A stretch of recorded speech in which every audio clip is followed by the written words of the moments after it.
أما بعد فأعوذ بالله من الشيطان الرجيم.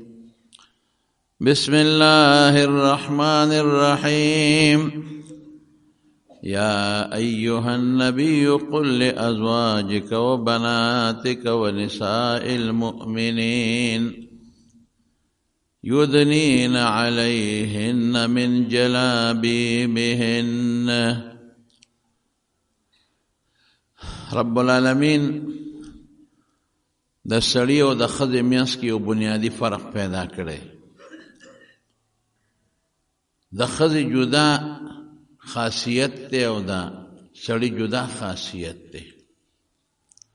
د ښځې د وجود جدا خلقت دی او د سړي د وجود جدا خلقت دی.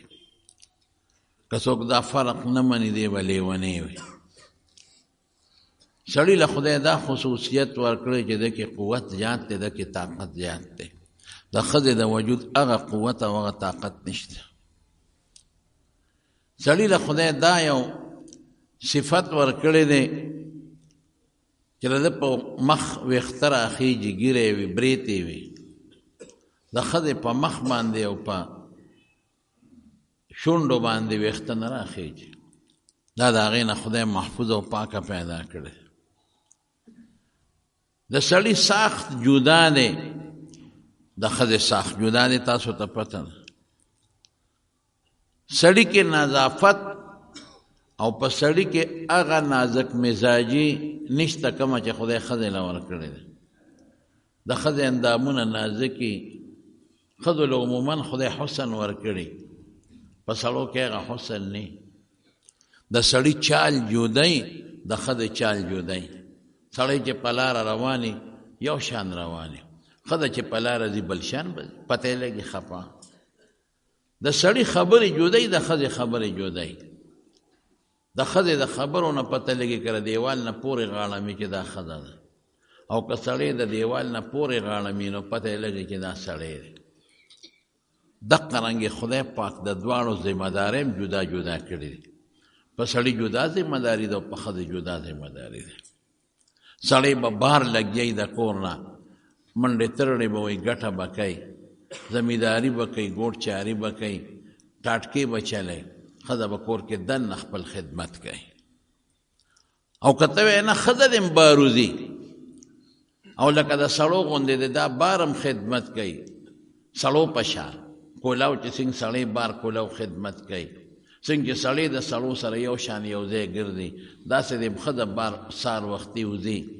نو که دا بل شان شي بل شان، ادا چې سړی د کور کښېني دا به ومني.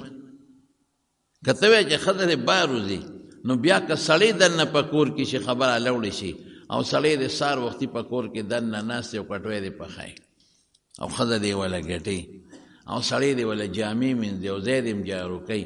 د ښځې د سړو دا کار ښځو ته پاتې شي او د ښځو دا کار سړو ته. خدای شته که څوک یې برداشت کړي. په حیواناتو کې تاسو ګورئ د دواړو منځ کې ځمکې اسمان فرق دی. په غوی خلک یوې کوي، په غوا سه پورې چا یوې نه دی کړی. غوی باندې خلک بار وړي، په غوا باندې تر اوسه پورې چا بار نه دی وړی. د غوا نه خلک پی اخلي، د غوی نه اوسه پورې چا پی نه دی اخیستی. د هر چا خپل خاصیت دی، دا خدای پیدا کړی دی. او هر چا له خدای په د خپل خاصیت کې یو عزت ورکړی. سړی که په شا پیټې وړي نو څوک ورته بد نه وایي، د هغه په هغې کې عزت دی، بچو له ډوډۍ ګټي. سړی که په پټي کې څاروو پسې قلبې پسې رواني مانچ کوي، یوې کوي، څوک پې بد نه وایي. دا خدای پیدا کړی هغې له دی. سړی که د سیمټو بوجۍ په شا کې او ټاټکې په سر کې او دریم چت ته وړي، هېڅ څوک هم پې بد نه وایي. دا خدای پیدا کړی هغې له دی. او که سړی په کور کې دننه کښېني او په کټکي کښېني او کټوی پخوي، خلک ورپسې شل خبرې کوي، وایي د ښځو په وار پیدا دی. وایي که نه وایي؟ مړه وایي دا څه ښځو وټارې دي وایي، او څوک وایي مړه دا فلانکې دی، څوک وایي د ښځې دله دی وایي. شل خبرې ورپسې خلک کوي. او که لاسوباړې لاس کې راواخېسته او جامې نځلې شروع کړه، یا واشنګ مشین ته ودرېده او دې هلته کې هغه جامې شرط کولی هم نشي، خو ځکه جامې یې انځلې او شرطې کولې.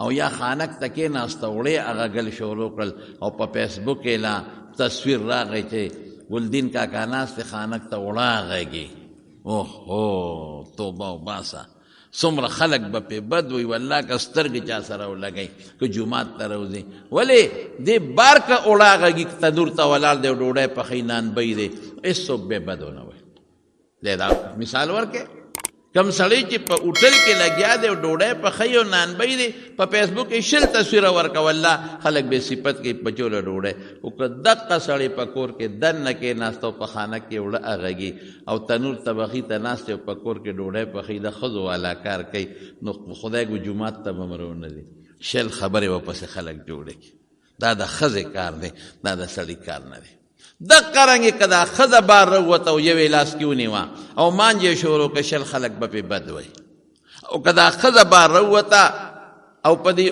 تنور باندې ډوډۍ پخولې 20 کسو پې بد وایي د هغې عزت په څه کې دی د سړي عزت په دې کې دی چې بار خدمت وکړي خلک پې فخر کوي او چې په کور کې دننه کوي نو خلک به پې بد وایي او د ښځې عزت دا دی چې په کور کې دننه دا خپل خدمت وکړي دا که جارو وي په کور کې دننه خلک یې صفت کوي د پلان کې ښځه ډېره نیکه ښځه ده دا که په کور کې دننه ناسته ده او ټیپر پرې کوي خلک به صفت کوي دا که په کور کې دننه ناسته ده او بالښت ته ابراچي او په صادر په کټ سموي په خدای قسم خلک به صفت کوي ډېره نیکه ښځه ده او تابعدار خو که دې ښځې جارو راواغېست او په دې لارو کوڅو یې جارو کول شروع کړل او دې ښځې دا خپل پیړه راواغېست او بار یې په تنور کې پخوي او په هوټلو کې صادرونه سموي 20 کسه به پې بد وایي د هغې عزت په دې کې دی هر چا له خدای عزت ورکړی لیکن زما وروڼو افسوس دا دی چې نن زمونږ ښځو خپل عزت پرېښی دی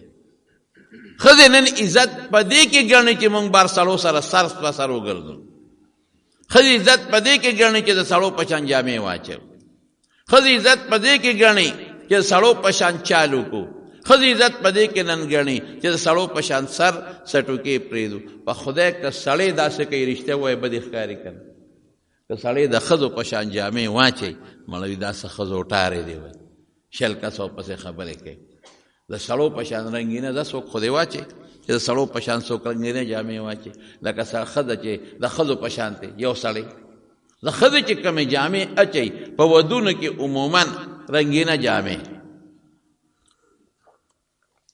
وا بچې یو سړی هغسې جامې کومه ښځه چې واده له کومه جوړه اچوي څونه قیمتي ده په 8000 او په 1 لک او په 3 لک جوړه کېږي او دا سړی وایي چې دا خو ډېره قیمتي ده او دا جوړه به زم ځان له جوړه کړم دا د واده جوړه رښتیا ووایه خلک به پورې خاندي که نه د لکونو جوړه ده او خلک به خاندي او ګوره د ښځو په وار پیلانې ده او داسې بې غیرته دی او داسې جنې خولی دی او داسې ښځو ټارې دی خو عزت نشته په هغې کې هغه جامه د ښځو لپاره ده هغه سړو دپاره نه که یو ډېره قیمتي کیړی وي د ښځو هغه اوږده سپوندو والا او ښځه پکې په دې لاره روانې او ټقار ته وباسي رښتیا ووایي بدې ښکاري نه خو که دا ښه قیمتي کیړی دی یو سړي ته خپو ته ور واچولې چې راځه کاکا دې کیړو کې وګرځه په دې لاره په دې سړک باندې ټوله دنیا به ورته ګوري چې دا له کم دی نه اووم اسمان نه راکوشو او که دا د مریخ نه راکوشو که د مشتري نه راکوشو وګوره هغه سړي ته ګوره د ښځو په شان کیړی اچولې او ټقار ته وباسي هلکه نور درته مثالونه درکړم ښځه چې لاس کې کومه بټوه اچوي د اوږې ته یې چولې دا بټوه سړي ته واچوه بشیرجان ته په دې لاره واچوه خدای ګوارې ټوله دنیا به ورته نیغې ګوري چې لکه بشیرجان اوږې ته دا شی چا چولی دی د خدای شان دی د ښځې جدا خاصیت او د سړي جدا خاصیت اوس کومه ښځه چې دا الله دې له کوم بناوټ پیدا کړی دی او الله دې لکم خاصیت پیدا کړی دی په دې پاتې شو په خدای قسم جنتی ده قسم مې راته وخوړ یاره چې ورسره مونځ روژه او دسکۍ دا ورسره ضروري دی رسول الله صلی الله علیه وسلم فرمایي زه نه وایم ایما امرأة کمه ښځه صامت شهرها چې د رمضان روژې نیسي صلى خمسها او 5 منځونه کوي صلت خمسها 5 منځونه وکړل وصامت شهرها او د رمضان روژې ونیولې واطاعت بعلها او د خاوند تابعداري وکړه ورپسې څه دي واحسنت فرجها خپل اندام محفوظ وسات فلتدخل من ای ابواب الجنت شاءت، چې دا خزه د جنت په کومه دروازه داخليږي ور داخله دي. او چې کومه خزه د سړو په شکل کې شو بربنده شو، دا غي متعلق رسول الله مبارک سے فرمائی وی اخر زمانہ کې بدا سے خزه راشي کاسیات عاریات، جامع به اغوستی او بربنده به نری لباس، سړی کا چی پروا نشته، استین کټ کمیس چې لستونی پکې نی، اوس که سړی داسې کمیس واچي چې لستونی پکې نی پروا نشته، که سړی داسې کمیس واچي چې ساخی ښکاری پروا نشته، که سړی داسې کمیس واچي چې سینه پکې ښکاری او سټ او مری ښکاری پروا نشته، که سړی داسې پرتوګ واچي چې لاندې د ګیټو نه اوچتې او خپې پکې ښکاری پروا نشته، چې عورت یې پټي د نامه واله تر د کونډو پورې.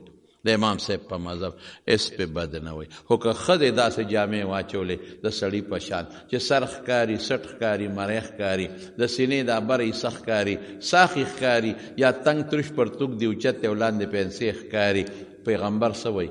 دا پیغمبر پیشنګویي ورکړې ده چې داسې ښځې به راشي جامې به یې اغوستې او بربنډې به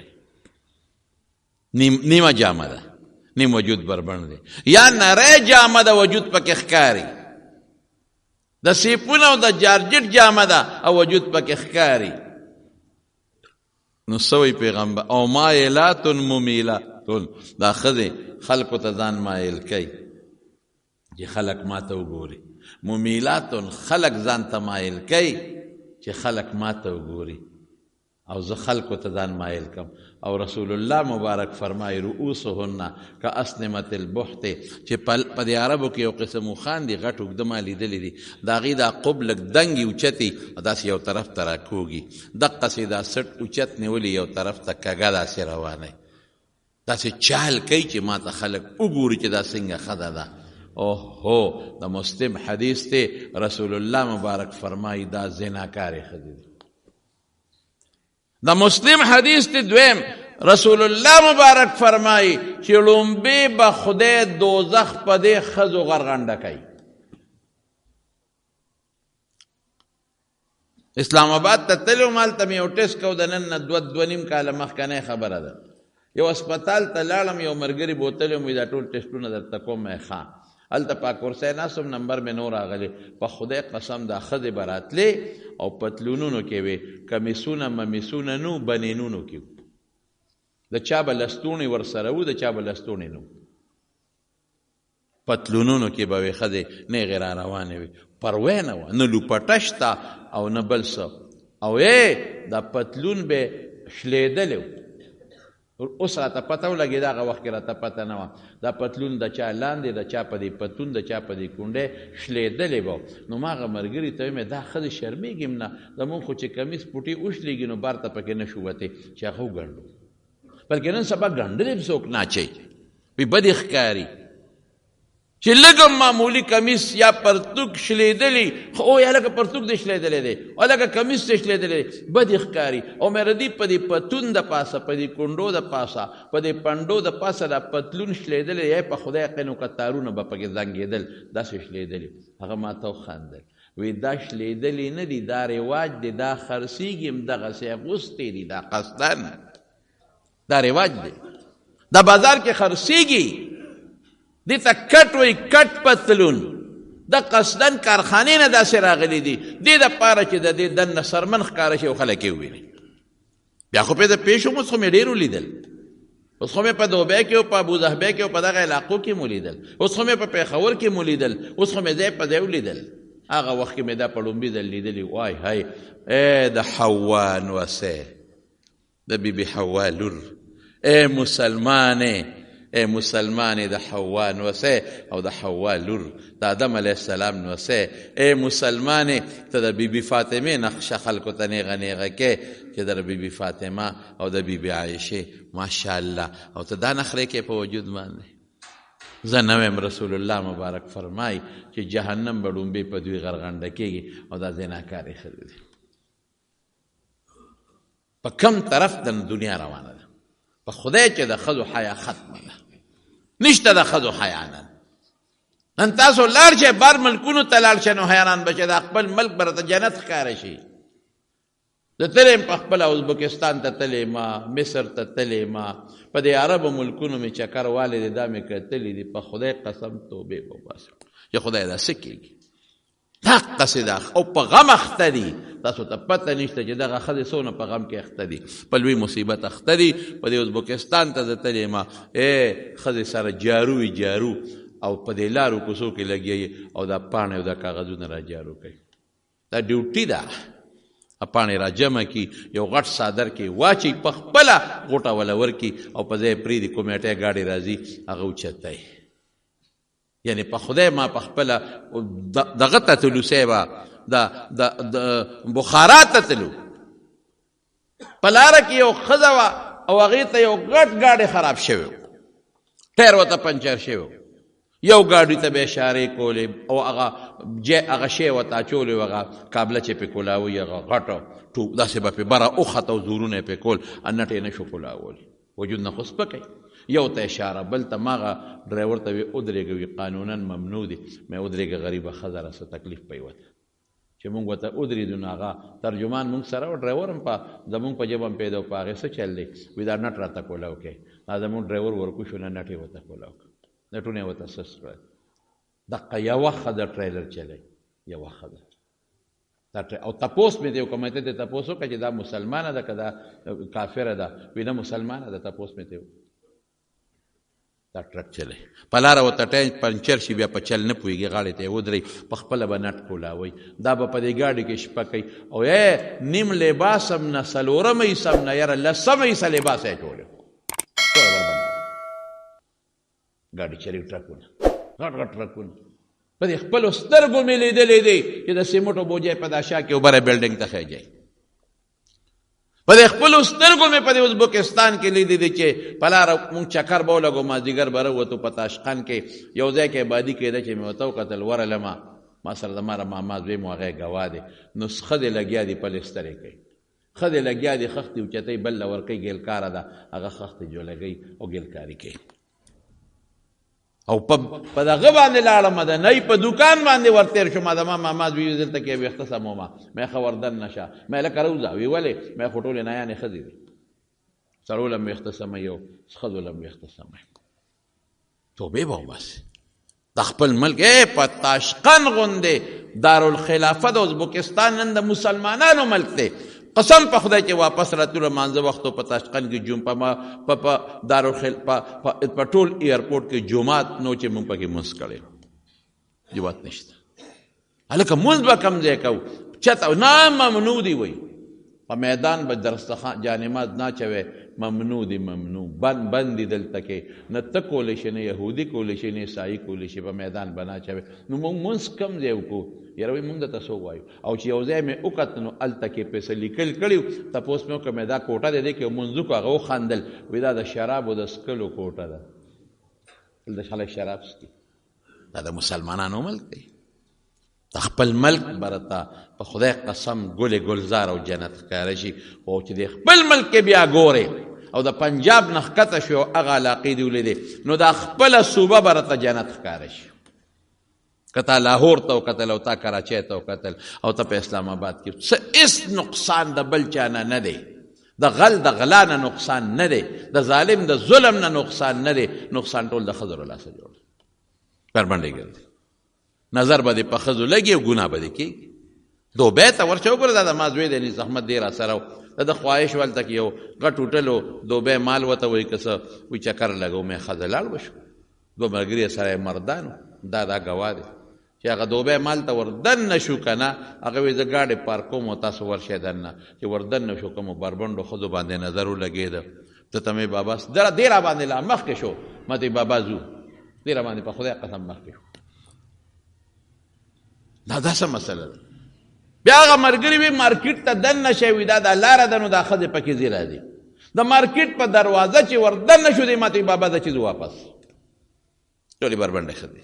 او سړي ته هم ټیلیفون وکړو چې ته مهرباني وکړه دا ګاډي مه پارک کوه، موږ ځو واپس.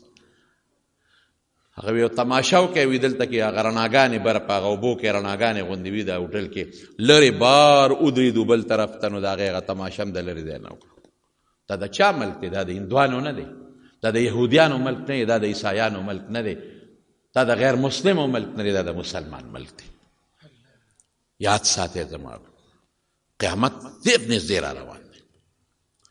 او د قیامت داسې نه دی چې قیامت به راشي سا به دې وځي. رسول الله مبارک فرمایي وایي قیامت به په هغې خلکو راځي لا تقوم الساعه حتى لا يقال في الارض الله الله، چې بیا به په مخ د ځمکه څوک د الله نوم نه علي. مسلماني به ختمېږي. قیامت را روان دی، مسلماني ختمېدو والا ده. مسلماني به ختمېږي، کلمه به ختمېږي، د الله نوم به د خلکو نه ختمېږي. او حضور پاک فرمایي وی خلک به یو بل سره بدعملي داسې کوي لکه د ځنګل حیوانات چې کوي، پروا به نه لري. وګورئ د بخاري مسلم ترمذي ابو داود احادیث ځان درته نه وایم، داسې به بدعملي کوي لکه ځنګل حیوانات چې یو بل سره بدعملي کوي، داسې بدعملي به خلک کوي. په لارو کې به بدعملي کوي، په کوڅو کې به بدعملي کوي. او زما په خدای قسم خبرې ډېرې نامناسبه دي چې دې درته وکړم، خدای عبرت دپاره درته کوم. زما هغه دوستان چې هغه بار ملکونو ته فرانس ته او جرمني د هغو ته تللي، په خدای یقونه کې یو عالم راته خبره کوله، وایي په پوړو باندې خلک خیږي او په هغه پوړو په هغه لارو کې یو بل سره زنا کوي. او په دې فرانس او په دې ملکونو کې په پارکونو کې لګي د خلکو مخ کې یو بل سره زنا کوي، په پارکونو کې خلک ورته یو بل ته مخامخ ګوري. او رسول الله مبارک څه فرمایي؟ قربان شم ته فداه ابي و امي، مور او پلار مې ته قربان چې څه فرمایلی دي، په خدای حقیقت فرمایلی دي. وی په لارو کوڅو کې به زناکاري کېږي، په چمنونو کې او په باغونو کې به زناکاري کېږي، او خلک به د هلکانو دا ګناه ډېره زیاته کوي. په دې به هم تقریر د یو جمعه وکړم انشاءالله. زما په خدای قسم چې ټیلیفونونه راته کېږي مولوي صاحب د لوط علیه السلام د قوم ګناه ډېره شوې ده، مهرباني وکړه یو جمعه په دې بیان وکړه. خلک په کم طرف لاړل؟ دا کشر کل خو باغیان شو، دا لاړل برباد شو. څوک دا مولیانو پسې خبرې کوي، مې دا وړه خبره ده، ګناه ده، غټه ګناه ده، غټه، خو نور غم جوړ دی. ورشه په یونیورسټو په کالجونو کې وګورئ بربنډه لکانو جنکۍ یو بل سره ګرځي. خدای عذاب را نشي ګورئ، خدای ته وګورئ، یو غلب به کوي هر کله چې وکړو. د خدای قهر به راځي، د خدای غضب به راځي. قیامت داسې په اسانه نه دی را روان، هغې نه مخکې به د خدای قهر را رواني، د خدای عذاب به را رواني. رسول الله مبارک فرمایي زلزلې به یې ګړهدار به یې زلزلې به راځي. رسول الله مبارک فرمایي ځمکې به شلېږي او خلک به پیدا نه کېږي. رسول الله مبارک فرمایي د خلکو مخونه به بدلېږي. رسول الله مبارک فرمایي برنه به عذاب راځي، د برنه د بره مختلف قسمونه عذاب به دا به را رواني. نو خلک به یو بل سره مخ ګناه کوي په لارو کې. حضور پاک فرمایي نو یو سړی به ورته وایي واه واه هرورې وایي دا ګناه چې کوې نو لږ د لارې نه غاړې ته شی ښه، دا زنا چې کوې د لارې نه لږ یو بوټی غاړې ته شی. وایي دا کوم انسان چې ورته دا وایي چې د لارې نه غاړې ته شی لږ غوندې، وایي دا به هغه زمانه کې داسې لکه دې زمانه کې ابوبکر او عمر کې دي، دا به پکې رسېدلی سړي. های های ښځو د لاسه لویې فتنې روانې دي، د خپلې لوڼو خپلې ښځې خپلې خویندې کنټرول کې ګورې. که مو نه کړئ چې دوی څومره ګناهونه کوي، په خدای قسم وبال ستاسو دی، ګناه ستاسو ده. الله به د قیامت په ورځ تپوس تا نه کوي، پرېږدي به دې نه. صحابیات وګورئ، ام خلاد رضی الله تعالی عنها بیبي ده، یو بیبي زوی یې مړ شو په جهاد کې، زوی په جهاد کې مړ شو او دې ته چا ویې زوی دې مړ شو، پوره په پرده کې راغله. خلکو چې زوی مړ شي خدای دې وساتي، نو بیا څونه چغې وایي، مخ کاره وجود کاره، په ځان نه پوهېږي غریبه، خدای دې دا غم په چا نه راولي، په ځان نه پوهېږي، بیا سرتور سري کټ پسې بار روزي، ټوله دنیا ویني، قصدن نه روزي، نه پوهېږي غریب، اسپتال کې سرتور کې ځان نه سر راکاږي او چغې وایي چې زوی له چا مړ شي. جنازه چې اوچتوي او راوباسي ته تاسو کتلي دی، هغه مور او هغه ښځه ورپسې بار روزي، لوپټه د غریبې نه، دا نه چې بربنډې کوي، هغه بچي پسې دړمن